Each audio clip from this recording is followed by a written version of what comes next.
drugs like MDMA, which is serotonin mediated but not 5-HT2A, it's not typically classed as a psychedelic. No, I don't think we should call MDMA a psychedelic.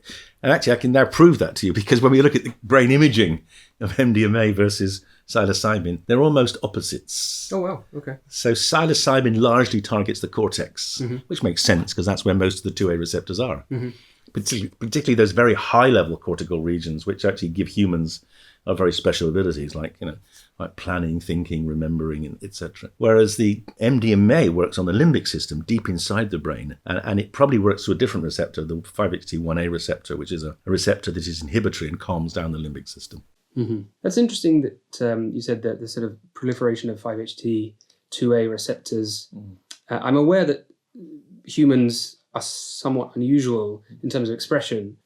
Do we know why that is, or what the purpose of the abundance of these receptors is?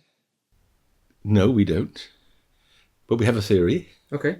So we are developing this theory that if you look at the density of these receptors in relation to the evolutionary profile of the brain, it is the most recently evolved parts of the brain that have the highest density of these receptors.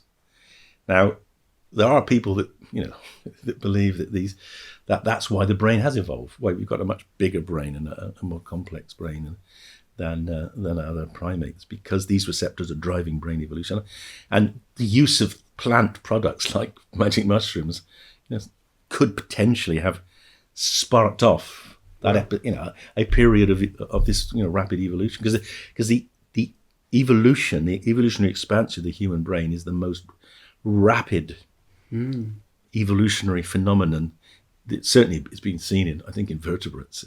So it is remarkable, and we don't know what's driven it. And some people say it's because we're eating meat, and some people say it's because we're eating flour. Some people say because we're drinking, but that's probably not true. But the idea that these receptors clearly have a very important role in high level, the very highest level of brain functioning, and we know why they do it, because they're on neurons which make the human brain work so efficiently, the neurons which connect the brain rather than do the primary processing. I think it's probably just the fact that when humans make big decisions, when they're confronted with major challenges, humans come up with much better solutions than any other primate.